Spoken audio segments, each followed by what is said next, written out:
నమస్తే, welcome to the editor analysis. AP రాజకీయాలు రోజుకొక మలుపు.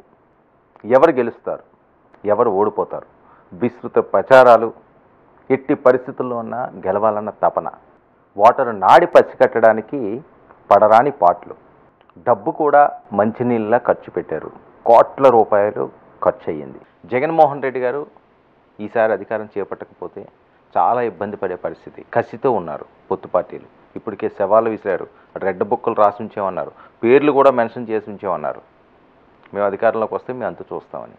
అధికారంగా రాకపోతే వైఎస్ఆర్సీపీకి పరిస్థితి ఎలా ఉంటుంది ఊహించడానికే ఆంధ్రప్రదేశ్ రాజకీయాలు అందని విధంగా ఉన్నాయి అనొచ్చేమో. మరొక వైపు పొత్తు పార్టీ ఓడిపోయినా జగన్మోహన్ రెడ్డి గారు ఆ పార్టీలనే పూర్తిగా కనుమరుగయ్యేలా చేయడానికి కూడా వెనకాడరు అన్నది. పోలింగ్ శాతం విషయానికి వస్తే రికార్డు స్థాయిలో పోలింగ్ అయ్యింది.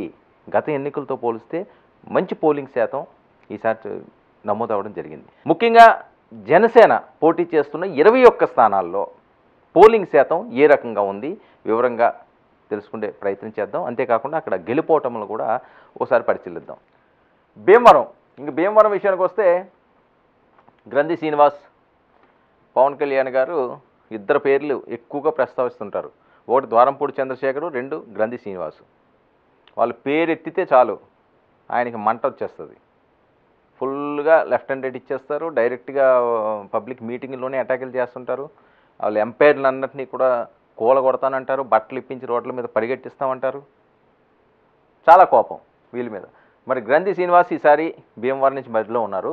అయితే పులపర్తి రామాంజనేయులు తెలుగుదేశం పార్టీ నుంచి ఆయన జనసేనలోకి వచ్చి ఇక్కడ అభ్యర్థిగా పోటీ చేస్తున్నారు. ఇక్కడ మరి పోల్ శాతం చూద్దాం. 2019లో 77.4% పోలు కాగా 2024లో 79.35% పోలైంది. అంటే సుమారు 2%, అంతే 2-3%లోనే చాలా స్థానాలు ఉన్నాయి. మరి పవన్ కళ్యాణ్ 2019లో పోటీ చేసి ఓడిపోయిన స్థానంలో ఈరోజు తెలుగుదేశం పార్టీ అక్కడ అభ్యర్థిగా రామాంజనేయులను పెట్టింది. మరి ఆనాడు పవన్ కళ్యాణ్ ఓడించుకున్నాం కదా, ఆయన బలపరిచిన అభ్యర్థి, ఆయన పార్టీ నుంచి టిక్కెట్ తీసుకున్న అభ్యర్థి రామాంజనేయుల వైపు నిలబడి ఇక్కడ ఓటర్లు ఓటేసి గెలిపిస్తారా లేదా? ఇది చాలా కీలకంగా ఈ ఎన్నికల్లో చూడబోతున్నాం. గ్రంథి శ్రీనివాసరావు ఏ రకంగా ఎలక్షన్ చేస్తారో వేరే చెప్పాల్సిన అవసరం లేదు.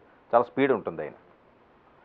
మరి ఆయన్ని బ్రేక్ చేసి పవన్ కళ్యాణ్ అనే నినాదంతో ఎంతవరకు పులపర్తి సక్సెస్ అవుతారు? ఇక్కడ ఓటు శాతం కూడా మనం చూస్తున్నాం 2% ఓటు శాతం. మరి ఈ 2% ఓటు శాతం ఎవరికి చేటు కాకపోతుంది, ఎవరికి ప్లస్ కాకపోతుంది ఉందిగా భీమవరంలో చాలా కీలకం.